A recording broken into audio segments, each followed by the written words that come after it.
Hello everyone, welcome back to the channel. Today I'm coming at you with a tier list for all the books I read in 2020. I know I'm a bit late to this, but I was busy a bit in January, so I decided to do this now. I don't want to wait too long, so yeah, let's get right into it. Just to kind of give you a reference about these tiers, so D tier in this case is not a bad book, because this year I didn't actually read any book or any story on here that I actually disliked, I would say, because stuff that I wasn't liking I stopped reading. So yeah, the things I have finished, I think the lowest thing I have here is like rated 6 out of 10. I have the books ordered in chronological order, in the order I finished them in throughout the year. So yeah, I think that's all that you need to know before I get into it. So yeah, let's start with the first book. So the first book I finished was Everything by Nicola Yoon. This is a YA contemporary book. I think if you read YA contemporary books, you'll probably know about this, or at least about the author. Personally, I enjoyed this book quite a bit until the very end. I think there were a few things that were done at the end that I feel like cheapened the story in this book. I think I'd still recommend it because I don't think it's bad by any means. I just didn't like a certain plot development that the author chose to go with. So for me, I think I'll put this in C tier. I don't think it's bad by any means, but personally I didn't enjoy it as much as I think I could have enjoyed it. I think the story was handled quite well for quite a while, but then in the end, this one thing kind of brought it down a lot for me. The next book I read is actually the second book by the same author. It's The Sun Is Also a Star, and I think this one is actually even more popular, so I think you'll probably have heard of this. This is another YA contemporary, and I personally think this is better than Everything. I think the author improved quite a bit in the way she was writing this book. I think the way especially the characters, the main characters and the side characters were handled in this book was a lot better than Everything. And I also don't think there's anything in here that made me kind of dislike the book. I think it's good throughout. I think it's a really solid YA contemporary story that has a romance aspect to it, but also deals with other issues. If you're at all interested in that kind of a story, I would highly recommend that you read it. For me, I think I'll be putting this in B tier. I don't think it quite gets into my favorites. I think for what it is, it's actually really good, and I think I would recommend it in general. Then I have Sword of Destiny, which is book 2 in the Witcher series. So book 2, or the second short story collection, however you want to call it. Personally, I enjoyed the first 2 Witcher books a lot. I read The Last Wish, which is book 1 in 2019, and I like that one quite a bit. And personally, I think Sword of Destiny is even better, especially because the last 2 short stories in this book I think are really, really well done. I think they're written really well. I think the character work and the relationship work in this book is very good. I think there's a lot of things the author does really well in here, and I think the characters in this series are really what makes it stand out to me. I don't think it has the best world building, and I don't think it has the most intricate plot, but I feel like the characters and the relationships are really what makes this stand out. And for me, this is an A tier book. Again, it's not something I'd put in all-time favorites because there are a few stories that are a bit weaker, but all in all, I think it's a really good book.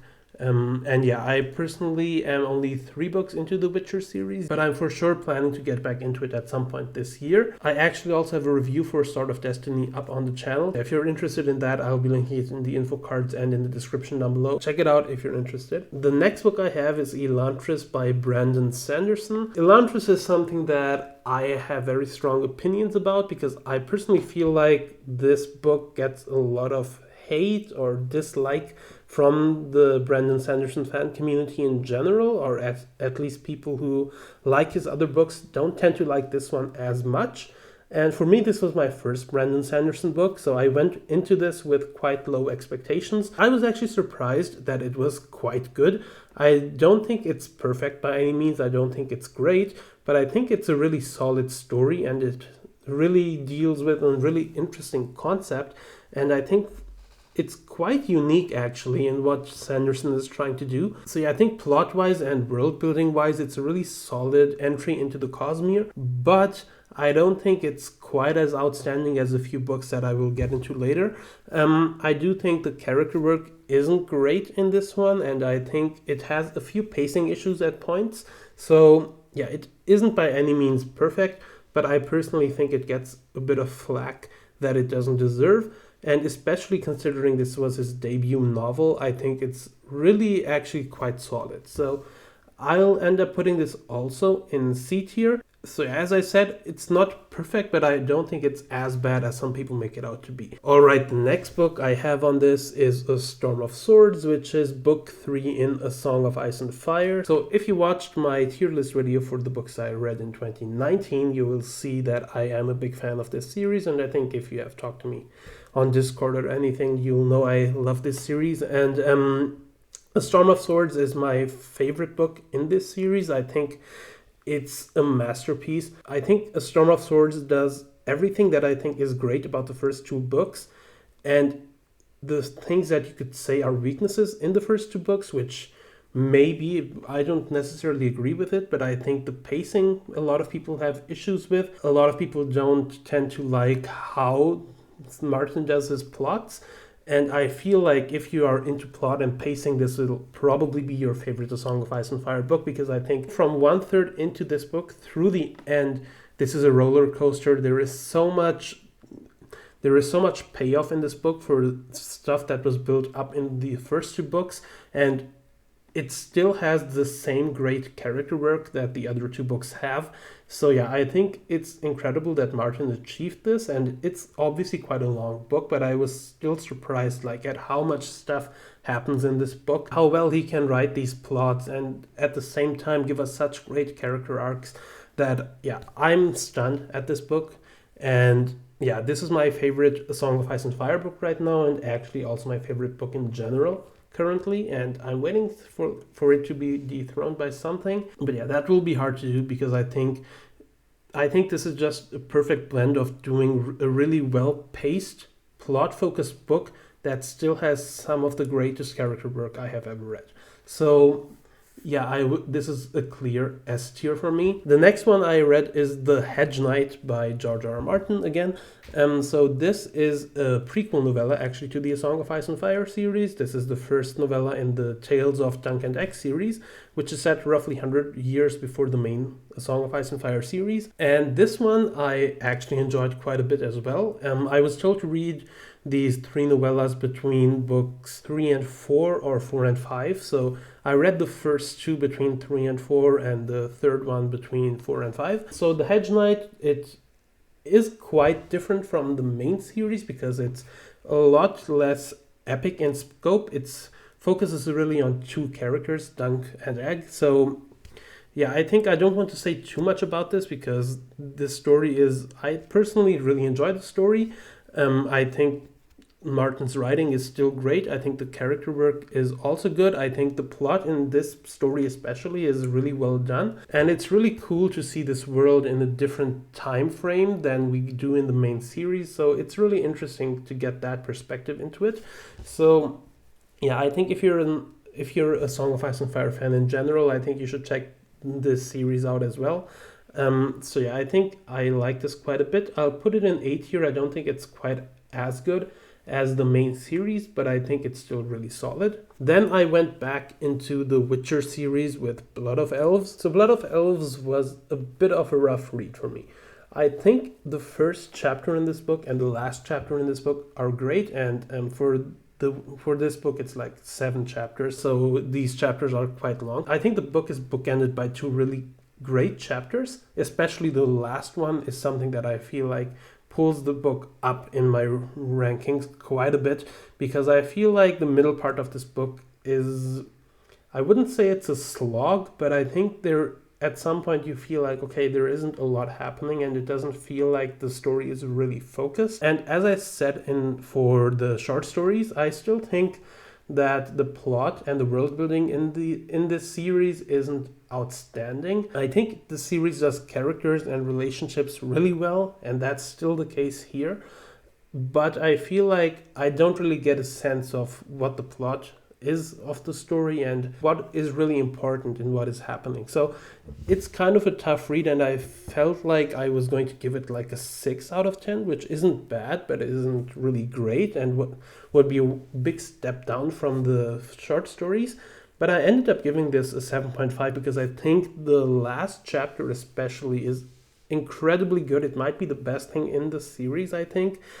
Maybe the last story in Sword of Destiny is better. But yeah, the last chapter in Blood of Elves really increased my enjoyment of that book. And yeah, I was sad that the rest of the book didn't live up to what I think Sapkowski can write. I think I'll put this in B tier, but it's like barely B tier. Like, it could easily be C as well, but I think that last chapter really puts it in B. Then I went into my next Brandon Sanderson book, which is The Final Empire, which is obviously the first book in the Mistborn trilogy, or Era 1 of Mistborn. I have done a review for The Final Empire. I will link it again in the info cards and also in the description down below. I really enjoyed this book. If you have seen that video, I really enjoyed it. I was surprised at how much I enjoyed it, actually, because I wasn't expecting to enjoy it as much, especially after Elantris, which I said I liked, but I think I was really surprised at how big of a step up Brandon Sanderson made in just a single book. Final Empire, I think, is really solid. It has one of the best one book plots I have read, and I think the character work is fine. I don't think the character work in this book in particular is outstanding, but I think it is done well enough that I don't think it's a weakness of the book, or at least not a major weakness that really hampers my enjoyment of the book. The Final Empire, I was really surprised. I think Sanderson with Elantris, he's already set a solid bar that he can write good books, but with Final Empire he really raised that bar where I was like, okay, this guy could write books that I could at some point count in among my all-time favorites. I don't think it's as good as the Song of Ice and Fire books, and that's hard to do for me because I just rank that series very highly, but I think this is clearly an A-tier book for me, and I think I'll also rank it above any Witcher book. So yeah, I think it's better than Sword of Destiny here. I was quite surprised I liked this as much as I did, despite the fact that Sanderson is that popular, because I just thought that the kind of fantasy that I had heard he writes, I just didn't think it would work for me, but surprisingly it worked really well. Alright, the next thing I finished was The Sworn Sword, again by George R. R. Martin. This is book 2 in the Tales of Duncan Egg. And this one I liked less than the first one. It's an interesting story. I think this one deals a lot more with local, low-level politics. I don't think that this novella in particular has a ton of great side characters. I think the main relationship between Duncan and Egg is still really good, but I think there's maybe one side character that I think is good. The others are okay. I don't think they're bad, but I don't think this one is quite as good as the first one. I think I'll put this in C tier. Again, I don't think it's bad by any means, but I don't think it's outstanding either. Alright, now we have A Feast for Crows, which is book 4 in the Song of Ice and Fire. And this one I think if you've talked to me on Discord, you'll know that I like this book quite a bit. And this is kind of the book in the Song of Ice and Fire that I feel like most people say is the worst. And while I would agree with that, I will say that I don't think it's actually a big step down in quality from the other books at all. So I think this book does have its issues. Mainly the issue is I think it has to follow up A Storm of Swords, which is the best paced book I think in the Song of Ice and Fire.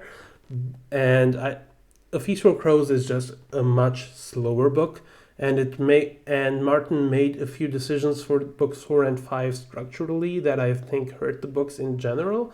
But I've said before that I knew of these issues, so for me they didn't really feel as bad because I was expecting them, and I knew that those structural issues exist, and I also knew that these books were quite slow paced. So I get why people wouldn't like these as much, but I think the slow pacing in this story is really fitting given where we end in the Storm of Swords. I think the follow-up in both books 4 and 5 is done really well, and Martin really takes his time to show us the effects of what happened in the first 3 books, and I personally really appreciate that. And I think both book 4 and book 5 have some of the best passages in the series. I understand why people don't like these as much as the first 3, but for me, I think they're around the same quality. So yeah, A Feast for Crows, I think it is my least favorite in the series, probably, but it is still an S tier book, clearly. I think it's still an all-time favorite. There is so much great character work and so much great thematic work in this book that, yeah, I can't put it lower than S tier. The next book I read is Red Rising by Pierce Brown. This is obviously book 1 in the Red Rising series. Now, Red Rising was an interesting read for me because I think this is, again, kind of like Blood of Elves, where I think this book starts really well and I think it ends really well, but the middle part of the book is kind of, not really slow, but it isn't as good, and it kind of lost me a bit in the middle. I read the first 80 pages of this book in a day, and I think I read the last 150 pages in 2 days or something, and then the middle, like 150 to 200 pages, they took me like over a month, and I think it was like a month and a half. So it's hard to say why that is. I don't think there's any particular reason, because I was also in the reading slump at that time when I was reading this book. So, and I was also reading A Feast for Crows at the same time, so that one really got my attention more. I think in the end I will put this in B tier, just slightly above Blood of Elves.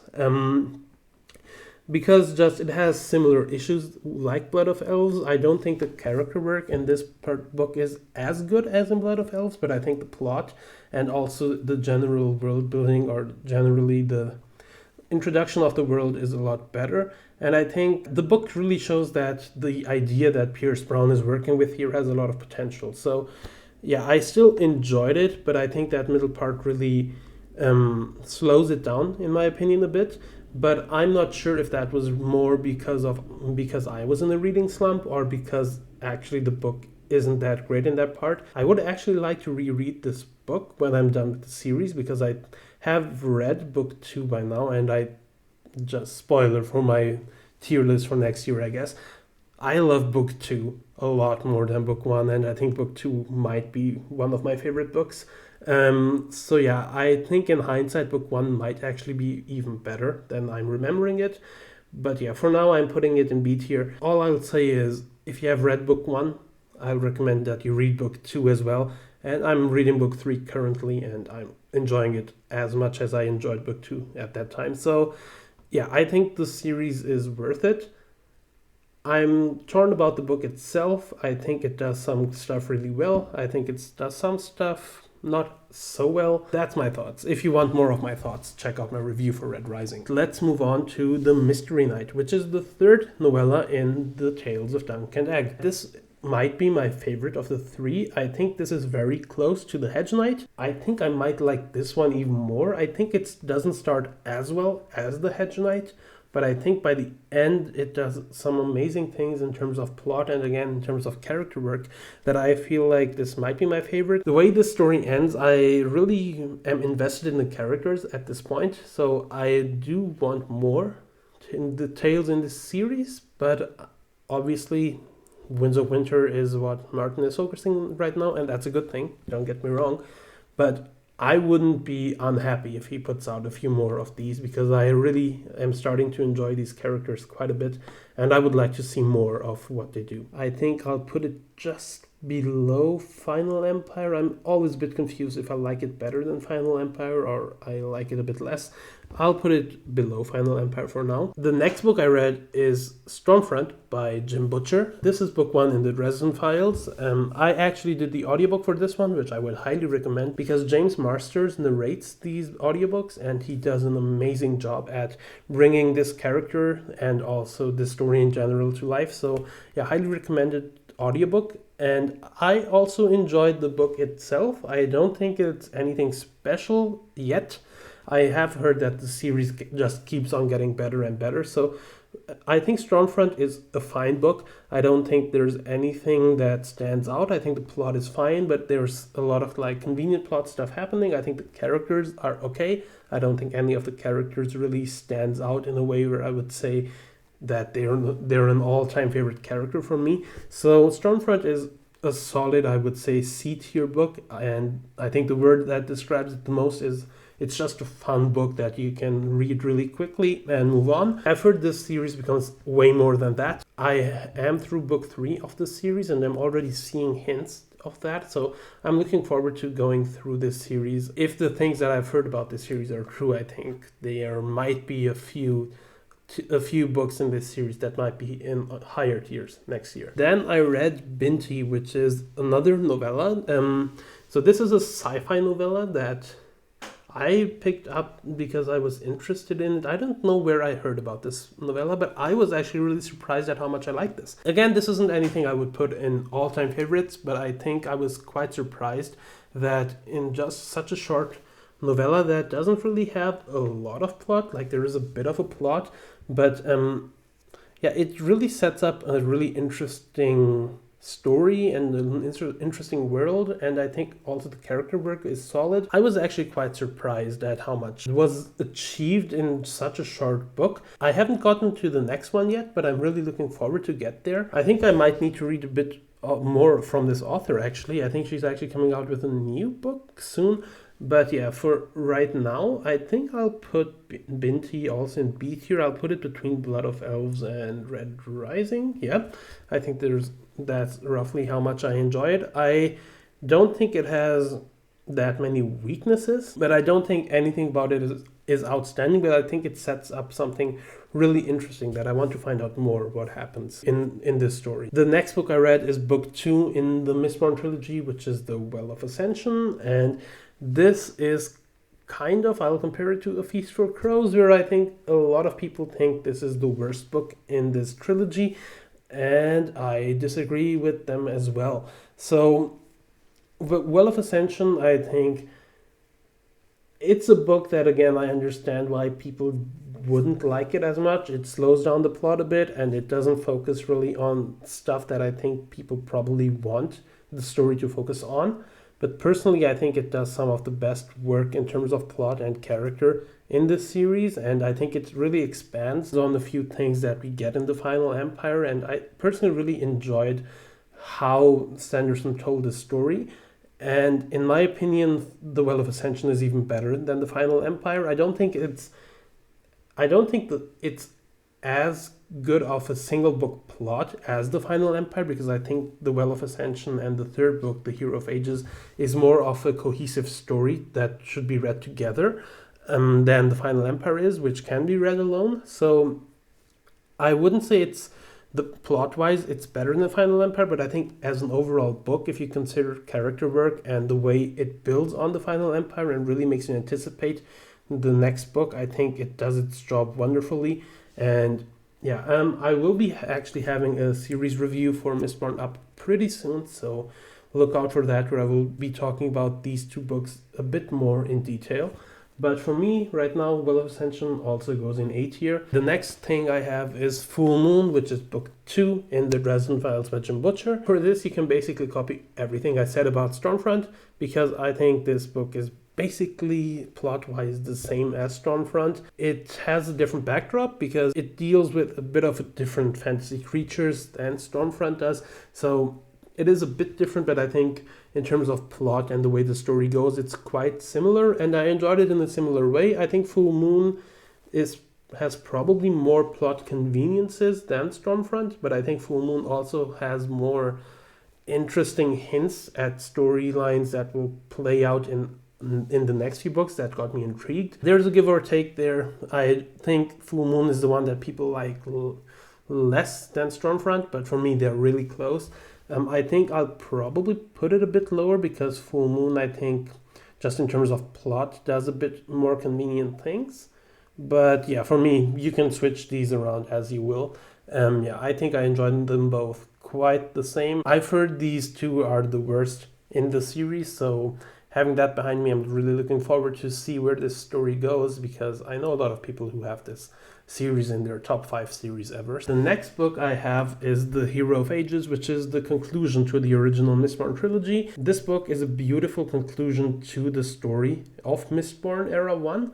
I think this takes what is set up in books 1 and 2 and really delivers on the ending. I think this ending is something that's unpredictable in a way, but also it just works. Brandon Sanderson has this way of writing stories where he will give you twists and turns along the way, but it will never feel like... He does a lot of twists that feel like, in hindsight, you feel like, okay, this makes a lot of sense, and you don't get how you didn't get it or how you didn't predict it. But for me, at least, it works. I know a lot of people probably do predict stuff, but for me, I think I'm really surprised how he makes stuff click in a way at the end where I really appreciate stuff he did before a lot more afterwards. So yeah, Hero of Ages is, again, personally, I think it's even better than the first 2 books.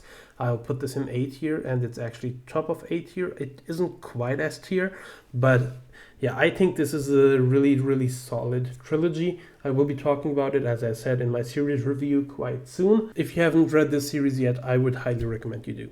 The next thing I have is A Dance with Dragons, which is book 5 in the Song of Ice and Fire. I talked about this one already a bit in my section for A Feast for Crows, and I think, just like A Feast for Crows, I think this is a magnificent book. I think it does have its issues in terms of pacing and, again, structure. I do think that the way this book ends, I get why people criticize it. Personally, I really enjoy everything that is in this book. I do have issues with the pacing a bit, but I think, again, character work is amazing in this book. I think the way the story develops is really intriguing. The biggest issue of this book is it just makes you want The Winds of Winter more. And yeah, obviously that hasn't come out in a while. I love it. I think this might be my 2nd or 3rd favorite A Song of Ice and Fire book. I'm not sure if I like this better than the first one, but I do think I'll put it in this tier list. It is clearly between A Storm of Swords and A Feast for Crows, but yeah, I may be biased towards the series. I won't apologize for that. I think these books are really well done. I think in terms of character work, they are probably the best I have read. Yeah, I'm looking forward to find a series that I like as much as I like this one. But for now, this will remain as my favorite series, and this will remain exclusively in S tier for this year. Because the last thing I have is a short story, which is The Hope of Elantris, again by Brandon Sanderson.